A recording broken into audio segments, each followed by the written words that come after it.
Hi guys, and welcome to the Live Better by Improving Your Sleep webinar.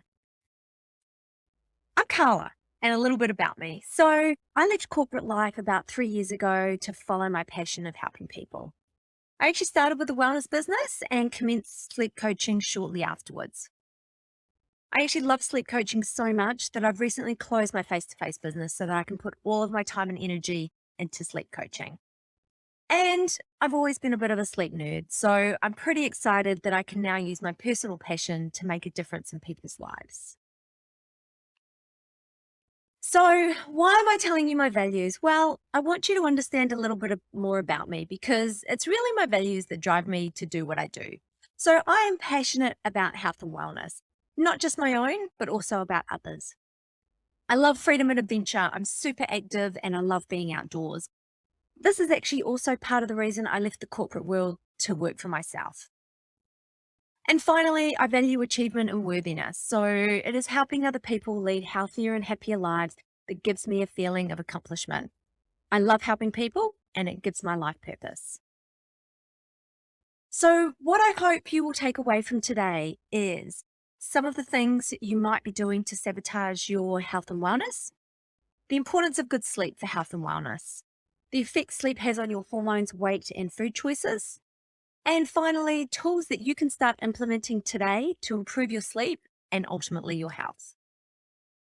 So, instead of feeling drained during the day, struggling to get out of bed in the morning, having no energy to play with the kids, feeling fatigued, looking tired and worn out, struggling to lose weight, or relying on caffeine and sugar to get you through the day, just imagine waking up refreshed and ready to attack the day, being able to give your kids a run for their money, feeling motivated and productive at work, loving what you see in the mirror, hitting your weight and gym goals, and having consistent energy during the day. Well, it's possible through fixing sleep. So, why is good sleep important? So, it is essential for a healthy body and mind. It helps to restore and repair physically. It also helps learning and memory. So, to learn well, you need to sleep well prior to learning, but also the night following.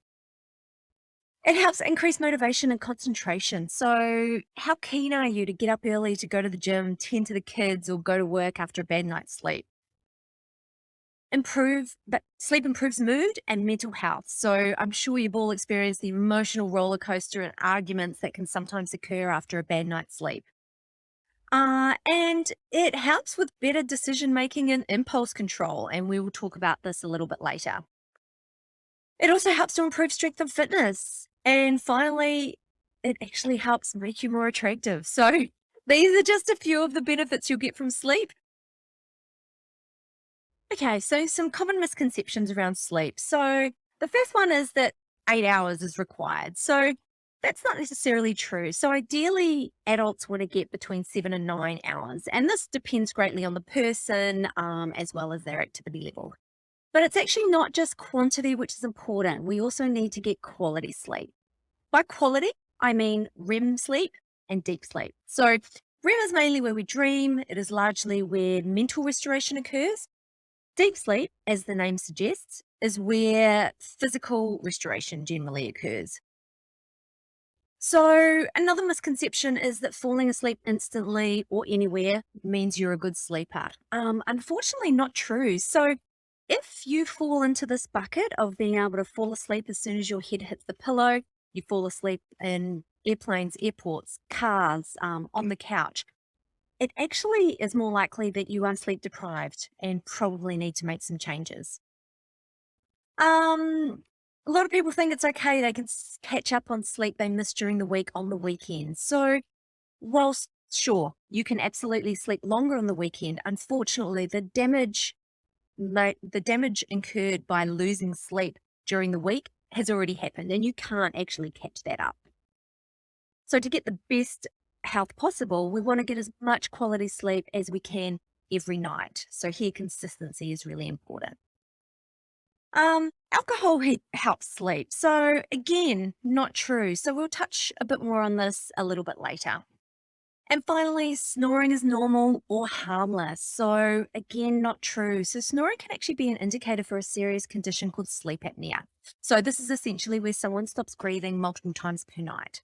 Often they don't realize it, but as you can imagine, it's very difficult to get quality sleep when you're constantly waking up. So, the science. I'll try to keep it brief.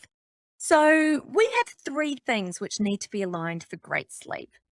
First off, we've got our sleep pressure or sleep drive. So, throughout your waking moments, sleep pressure is continuously increasing.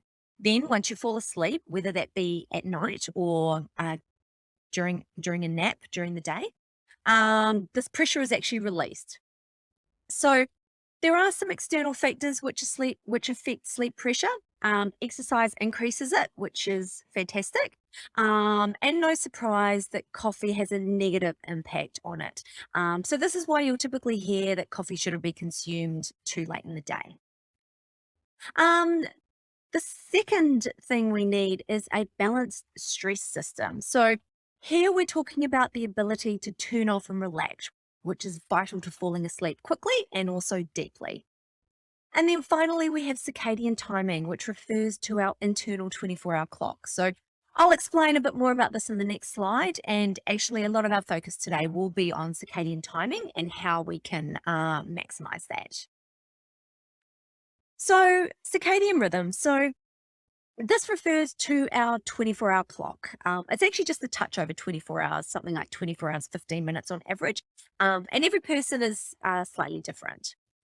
So, every process in the body aligns to your internal clock. And all of those processes have preferred times to operate. So, we're talking digestion, boosting immunity, when your peak strength and coordination will be, and of course, when to be asleep and awake. So, when we talk about circadian rhythm, plays a very important role. So, it resets our clock each day. And actually, without this, we would eventually push it further and further out until we're out of sync with normal time. So, essentially, getting that morning daylight actually resets or realigns the clock each day. And our circadian rhythm is actually partly affected by genetics. So, you can sort of think about, morning versus evening types, morning owls versus evening larks. This can actually be broken down even further into four different types or preferences called chronotypes. And there's actually a really cool quiz that you can do, which I'll share after this to figure out which chronotype you fall into. And finally, we can use circadian levers or tools to reset and adjust our 24-hour clock. So, this is how we fix bad sleep or even make adjustments for shift work. So, your sleep on alcohol. So, a lot of people do say that they feel like they sleep better after drinking in the evening. So, unfortunately, alcohol is actually a sedative. So, what this means is that whilst it potentially knocks you out initially, it actually doesn't allow you to get natural deep sleep. So, again, we want to include that quality sleep that is actually needed to restore you both physically and mentally. Um, that's the REM and deep sleep that I talked about earlier. So, alcohol causes dehydration. I think we all know this. But dehydration during the night will also mean that you will wake more during the night. So, consequently, you will wake feeling unrefreshed and tired. Um, And actually, I saw a really interesting stat a couple of weeks ago, which mentioned that one drink in the evening actually reduces sleep quality by almost 40%. Yeah, so that's huge if you care about your health and wellness. So, if you are partial to a drink or two in the evening, or you like to wind down with a drink, um, try replacing your alcoholic beverage with a non-caffeinated tea. So, you want to avoid black tea and green tea, but any other tea would be fine. You can even try a non-alcoholic version of your favorite drink. I've been drinking some really nice non-alcoholic gin, and it's actually beautiful. The other thing to think about is, why are you having that drink? If it's to wind down or de stress, you actually might be better off trying to implement some sort of mindfulness practice to help you wind down instead. Okay, so weight loss. So it turns out the less sleep you get, the more likely you are to eat. So this is due to increased levels of the hormone which makes you hungry, as well as decreased levels of the hormone which makes you full. So not only are you getting the I'm full signals, you're also getting I'm hungry signals. So it's like a double whammy. Include in that your body is less able to manage the calories that you consume effectively. So, and this is particularly true of sugar. This is also why lack of sleep is linked to diabetes. Um, and a single night of sleep deprivation also affects what you choose to eat by affecting impulse control. So I touched on this briefly in the intro. So sleep deprived people actually tend towards sweets, heavy carbs, and salty snacks. And there was actually a cool study which looked at the amount of food participants ate across a 4-day period when they had good sleep versus a 4-day period of bad sleep. So each day, the participants were limited to the same amount of physical exercise and given free access to food. What they found was that when the participants were having bad sleep, each individual ate an extra 300 calories per day. So that might not seem like much, but if you extend that out over weeks and months, that's pretty huge. Okay, so another little study here. So it actually turns out that sleep deprived bodies are pretty stingy when it comes to giving up fat. So this little graphic is just showing a study that was done around the effect of sleep on fat loss and muscle retention. And what they found was that participants who slept badly lost 3 kgs across 2 weeks, which is pretty good. The problem was that only 20% of that 3 kilos lost was made up of fat. The rest of it, a whopping 80%, was a loss of muscle. In contrast, the participants who slept well lost almost the same amount of weight, 2.9 kilos, not too bad. But this time, almost 50% was fat and only 50 was muscle. So looking good. So talking about another study here. So a study in 2017 actually took photos of people after normal sleep and also after 2 days of bad sleep. So the photos were then rated on how much the rater would like to socialize with each person, their attractiveness, and their health. So what do you think the results were? Yep, you guessed it. The results showed that the raters were less inclined to socialize with the people who had had bad sleep. They also rated those who had slept badly as less attractive and less healthy. Okay, so sleep and hormones. So this is a pretty big topic, and I'm just really going to touch the surface here. So sleep affects hormones, but hormones also affect sleep. So we have melatonin, which is released in the evening to bring on sleep. And then we have cortisol, released in the morning to wake you up. As we've discussed already, the hunger and full hormones, leptin and ghrelin, are both negatively affected by bad sleep. So one's going to make you hungrier and one's going to make you not feel full. And then hormones throughout your cycle for females can also affect sleep. So particularly in the week or so prior to your period when progesterone increases, and to sleep well, our body temperature needs to drop. Progesterone actually increases our temperature. And guys, it also lowers testosterone. So yeah, pretty important in terms of a balanced sex hormones. Okay, so how to get better sleep. The most impactful thing in terms of your circadian rhythm is light and of course dark. So if you do nothing else, you want to get outside and view the morning sunlight without sunglasses in the morning. In the evening, you want to make sure that you don't have too much artificial light around. You want to dim the lights. Use a low lamp or a candle. So the reason we talk about a low lamp is because the receptor for light is actually in the bottom of your eye. So overhead lights are going to go directly into that receptor, whereas if you've got a lamp below eye height, it's going to be much less. It's going to affect you much less.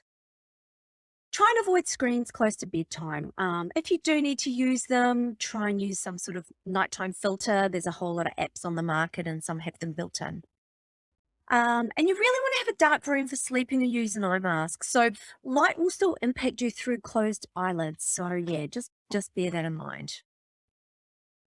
So what does it look like if you're actually putting this into action? So morning routine could look something like sunlight for 5 to 10 minutes. And this could be as simple as walking outside with your coffee, sitting on your balcony. Ideally, you want to do some movement or exercise first thing in the morning too. And then, if you can, try to delay your first coffee for at least 90 minutes after waking. An evening routine's really important as well to really ease yourself into sleep. So, dim the lights, light a candle, do a relaxing activity. I'm not going to tell you not to watch TV because, provided you're watching something that is relaxing, it's absolutely fine. And then you want to end the night with a warm shower or bath. This is going to help relax you into sleep, and it's also going to help move you into deep sleep. And finally, consistency. So you really want to keep the same bedtime and wake times every day, even on weekends if you can. So making the changes stick. I know the change is hard. I have absolutely been there. So instead of trying to add a whole heap of new habits, begin with replacing just one bad habit with one good habit. For example, swap out your alcoholic drink with a non-alcoholic one. Another good way to change habits is habit stacking. So you may have read Atomic Habits. If you haven't, pick it up. Great book by James Clear. And essentially, what he talks about in that book is where you stack your new habit onto an existing habit. So, say, for example, you want to start reading before you go to sleep. So, you might decide that immediately post brushing your teeth, that's when you'll read for half an hour. So, you make it easy for yourself, right? You'll actually put your book beside your toothbrush as an easy reminder to do this straight after brushing.